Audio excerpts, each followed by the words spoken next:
नमस्कार, आप देख रहे हैं पल्स 24 न्यूज और मैं हूं आपके साथ सपना पांडे। चलिए रुक करते हैं इस वक्त की खास खबर की ओर।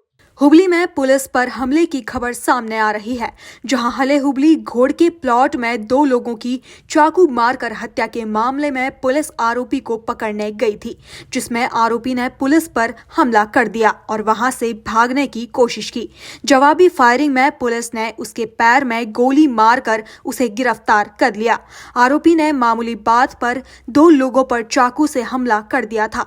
घायलों का KMCRI अस्पताल में इलाज चल रहा है और हले हुबली थाने में मामला दर्ज कराया गया। ಹುಬ್ಬಳ್ಳಿ ಧಾರವಾಡ ನಗರ ಕಮಿಷನರೇಟ್ ವ್ಯಾಪ್ತಿಯ ಹಳೆ ಹುಬ್ಬಳ್ಳಿ ಪೊಲೀಸ್ ಠಾಣಾ ಸರಹದ್ದಿನಲ್ಲಿ ನಿನ್ನೆ ಒಂದು ಘಟನೆ ನಡೆದಿತ್ತು ಆನಂದನಗರ ಏರಿಯಾದಲ್ಲಿ. ಆ ಘಟನೆಯಲ್ಲಿ ಇಬ್ಬರು ವ್ಯಕ್ತಿಗಳು ಸಮೀರ್ ಮತ್ತು ಜಾವೀದ್ ಅನ್ನುವಂಥ ಇಬ್ಬರು ವ್ಯಕ್ತಿಗಳಿಗೆ ಮಾರಕಾಸ್ತ್ರಗಳಿಂದ ಹಲ್ಲೆ ಮಾಡಲಾಗಿತ್ತು. ಸಮೀರ್ ಅನ್ನುವಂಥ ವ್ಯಕ್ತಿ ಏನಿದ್ದಾನೆ ಅವನಿಗೆ ಸುಮಾರು 19 ವರ್ಷ ಮತ್ತು ಜಾವೀದ್ ಅನ್ನೋವಂಥವನಿಗೆ ಸುಮಾರು 34 ವರ್ಷ.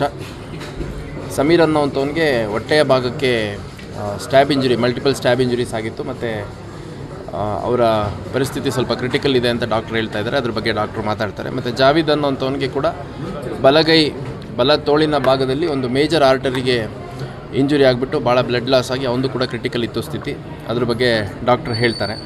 ಇದರ ಹಿನ್ನೆಲೆಯಲ್ಲಿ ನಾವು ಹಳೆ ಹುಬ್ಬಳ್ಳಿ ಪೊಲೀಸ್ ಠಾಣೆಯಲ್ಲಿ ಒಂದು ಪ್ರಕರಣ ದಾಖಲು ಮಾಡಿಕೊಂಡು ತನಿಖೆ ಮಾಡಿದಂಥ ಸಂದರ್ಭದಲ್ಲಿ ಚಿಕ್ಕ ಮಕ್ಕಳ ಜಗಳದಲ್ಲಿ ಪ್ರಾರಂಭ ಆದಂಥ ಘಟನೆ ಮುಂದುವರೆದು ದೊಡ್ಡವರಲ್ಲಿ ಜಗಳ ಆಗಿ ಗಲಾಟೆ ಆಗಿ ಮೊನ್ನೆ ರಾತ್ರಿ ಒಂದು ಕಂಪ್ಲೇಂಟ್ ಕೊಡುವಂಥ ಹಂತಕ್ಕೆ ಬರುತ್ತೆ. ನಂತರದಲ್ಲಿ ಅವ್ರ ಕುಟುಂಬದಲ್ಲಿ ಹಿರಿಯರೆಲ್ಲ ಮಾತಾಡಿಕೊಂಡು ಅದೇನಿದೆ ಸ್ವಲ್ಪ ಸಾರ್ಟ್ಔಟ್ ಮಾಡ್ಕೊಂಡು ನಂತರದಲ್ಲಿ ಕಂಪ್ಲೇಂಟ್ ಕೊಡೋಣ ಅನ್ನುವಂಥದ್ದು ವಾಪಸ್ ಹೋಗ್ತಾರೆ. ಆ ಸಂದರ್ಭದಲ್ಲಿ ನಮ್ಮ ಪೊಲೀಸ್ ಸಿಬ್ಬಂದಿ ಕೂಡ ಸ್ಥಳಕ್ಕೆ ಭೇಟಿ ನೀಡಿದ್ದಾರೆ. ಎಲ್ಲಿ ಫ್ರಿಕ್ಷನ್ ಆಗಿತ್ತಲ್ಲಿ ಕೇಳಿದಾಗ ನಾವು ನಾಳೆ ಬಂದು ಕಂಪ್ಲೇಂಟ್ ಕೊಡ್ತೀವಿ ಅಂತ ಹೇಳಿದ್ದಾರೆ. ಅದಾದಮೇಲೆ ಅವ್ರು ಬಂದಿಲ್ಲ.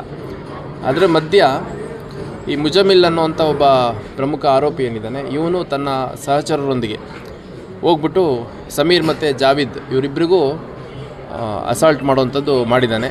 ಮತ್ತು ಅಲ್ಲಿರುವಂಥ ಹೆಣ್ಮಕ್ಳಿಗೂ ಥ್ರೆಟನ್ ಮಾಡಿದ್ದಾನೆ. ಮತ್ತು ಇವ್ರ ಕುಟುಂಬ ಸದಸ್ಯರು ಯಾರಿದ್ದಾರೆ ಅವ್ರಿಗೂ ಕೂಡ ನನ್ನ ವಿರುದ್ಧ ಕಂಪ್ಲೇಂಟ್ ಕೊಡ್ತೀರಾ ಅಂತ ಬೆದರಿಕೆ ಹಾಕಿ ಅದ್ರ ಜೊತೆಗೆ ಆ ಹೆಣ್ಮಕ್ಳಿಗೂ ಬಿಡೋದಿಲ್ಲ ಅಂತಂದು ಅವ್ರಿಗೂ ಕೂಡ ಬೆದರಿಕೆ ಹಾಕಿದ್ದಾನೆ.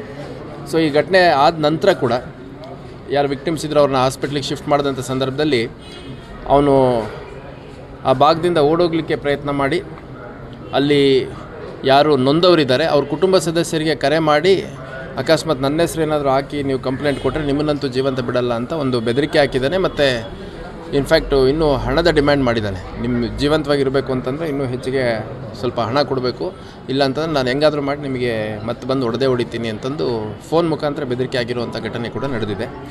ಆ ಮಧ್ಯದಲ್ಲಿ ನಮ್ಮ ಹಳೆ ಹುಬ್ಬಳ್ಳಿ ಔಟ್ಸ್ಕರ್ಟ್ಸಲ್ಲಿ 2 ವೀಲರ್ ಮೇಲೆ ಬರ್ತಿದ್ದಂಥ ಒಬ್ಬ ವ್ಯಕ್ತಿನ ಅವನು ಮತ್ತು ಅವನ ಸಹಚರರು ಹಲ್ಲೆ ಮಾಡಿಬಿಟ್ಟು ಅವನ ಹತ್ರ ಇದ್ದಿದ್ದು ಸ್ವಲ್ಪ ಹಣ ಮತ್ತು ಮೊಬೈಲು, ಇನ್ಫ್ಯಾಕ್ಟ್ ಗಾಡಿಯನ್ನು ಕಿತ್ಕೊಳ್ಳಲಿಕ್ಕೆ ಪ್ರಯತ್ನ ಮಾಡಿದ್ದಾರೆ. ಆ ಗಾಡಿಯನ್ನು ತಪ್ಪಿಸ್ಕೊಂಡು ಸಂಭವ ಬಂದಿದ್ದಾನೆ. ಈ ಮಧ್ಯ ಇತರೆ ಆರೋಪಿಗಳ ಇವನ್ನ ನಮ್ಮ ಮುಜಮಿಲ್ ಅನ್ನೋಂಥವನ್ನ ನಮ್ಮವರು ಇವತ್ತು ಬೆಳಗಿನ ಜಾವ ಅರೆಸ್ಟ್ ಮಾಡ್ಕೊಂಡಿದ್ದಾರೆ, ಅರ್ಲಿ ಇನ್ ದ ಮಾರ್ನಿಂಗ್.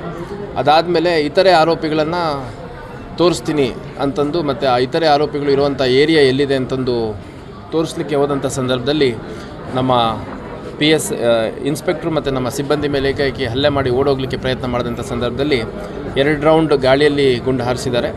ಅದ್ರ ಜೊತೆಗೆ ಅವನು ತಪ್ಪಿಸ್ಕೊಂಡು ಮುಂದುವರೆದು ಓಡಲಿಕ್ಕೆ ಪ್ರಯತ್ನ ಮಾಡಿದಂಥ ಸಂದರ್ಭದಲ್ಲಿ ಅವನ ಮೇಲೆ ಕೂಡ ಒಂದು ಸುತ್ತಿನ ಗುಂಡನ್ನು ಹಾರಿಸಿ ಅವನ್ನ ವಶಕ್ಕೆ ತೊಗೊಂಡಿದ್ದಾರೆ. ಈಗ ಅವನ್ನ ಆಸ್ಪತ್ರೆಗೆ ಶಿಫ್ಟ್ ಮಾಡಿದ್ದಾರೆ. ಅವನು ಔಟ್ ಆಫ್ ಡೇಂಜರ್ ಇದ್ದಾನೆ. ಅವನ ಕಾಲಿನ ಒಂದು ಭಾಗಕ್ಕೆ ಗುಂಡು ತಗಲಿರುವಂಥದ್ದು ಕಂಡು ಬಂದಿದೆ. ಮತ್ತು ಇದರಲ್ಲಿ ಸಮೀರ್ ಮತ್ತು ಜಾವೀದ್ ಇದರಲ್ಲಿ ಇಬ್ಬರೇನೋ ಇಂಜುರಿ ಆಗಿತ್ತು. ಅದರಲ್ಲಿ ಸಮೀರ್ದು ತೀರಾ ಕ್ರಿಟಿಕಲ್ ಇದೆ ಸಿಚುವೇಶನ್ ಅಂತ ಹೇಳ್ತಾರೆ. ಅದನ್ನು ಟ್ರೀಟ್ಮೆಂಟ್ ಕೊಡ್ತಾ ಇದ್ದಾರೆ. ನುರಿತ ತಜ್ಞರ ತಂಡ ಟ್ರೀಟ್ಮೆಂಟ್ ಕೊಡ್ತಾ ಇದೆ. ಮತ್ತು ಜಾವೀದ್ ಅನ್ನೋವಂಥವನು ಕೂಡ ಕ್ರಿಟಿಕಲ್ ಇದ್ದ, ಈಗ ಸದ್ಯ ಔಟ್ ಆಫ್ ಡೇಂಜರ್ ಇದ್ದಾರೆ ಅನ್ನೋವಂಥದ್ದು ತಿಳಿದು ಬಂದಿದೆ. ಈ ಮುಜಮಿಲ್ ಮೇಲೆ ಒಟ್ಟಾರೆಯಾಗಿ ಸುಮಾರು 6ರಿಂದ 7 ಪ್ರಕರಣಗಳಿದೆ. ಗೋಕುಲ್ ರೋಡಲ್ಲಿ ಹಿಂದೆ ಅವನ ಮೇಲೆ ಒಂದು ರಾಬರಿ ಪ್ರಕರಣ ದಾಖಲಾಗಿದ್ದು ಮತ್ತು ಇನ್ನೂ ಬೇರೆ ಠಾಣೆಗಳಲ್ಲಿ ಏನಾದರೂ ಪ್ರಕರಣಗಳು ದಾಖಲಾಗಿದೆಯಾ ಅನ್ನೋಂಥದ್ದು ನಾವು ಪರಿಶೀಲನೆ ಮಾಡಬೇಕಾಗಿದೆ. ಯಾಕಂದರೆ 2021ರಲ್ಲಿ ಅವನ ಮೇಲೆ ರಾಬರಿ ಕೇಸು ಗೋಕುಲ್ ರೋಡಲ್ಲಿ ಆಗಿರುತ್ತೆ. ಮತ್ತು ಈ ಪ್ರಕರಣದ ಇಬ್ಬರು ಇಂಜೂರ್ಡ್ ಇರೋರು ಏನಿದ್ದಾರೆ ಜಾವೀದ್ ಮತ್ತು ಸಮೀರ್ ಅವರಿಬ್ಬರು 2 ಪ್ರತ್ಯೇಕ ಪ್ರಕರಣಗಳನ್ನು ಕೊಟ್ಟಿದ್ದಾರೆ. ಅದ್ರ ಜೊತೆಗೆ ಹಿಂದಿನ ದಿನ ಲೇಡಿ ಒಬ್ಬರಿಗೆ ಬೆದರಿಕೆ ಹಾಕಿದ್ದು ಮತ್ತು ಇವತ್ತು ಬೆಳಗಿನ ಜಾವ ಅಫೆನ್ಸ್ ಆದಮೇಲೆ ಒಂದು ರಾಬರಿ ಕೇಸ್ ಮಾಡಿರುವಂಥದ್ದು ಮತ್ತು ಅವ್ರ ಕುಟುಂಬ ಸದಸ್ಯರಿಗೆ ಫೋನ್ ಮಾಡಿ ಕರೆ ಮಾಡಿ ಬೆದರಿಕೆ ಹಾಕಿರೋದಂತೂ ಸೇರಿದಂತೆ ಒಟ್ಟಾರೆ ಎಲ್ಲ ಪ್ರಕರಣಗಳನ್ನು ನಾವು ತಗೊಂಡು ತನಿಖೆಯನ್ನು ಮಾಡ್ತಾ ಇದ್ದೇವೆ. फिलहाल इस खबर में इतना ही। देखते रहिए Pulse 24 न्यूज।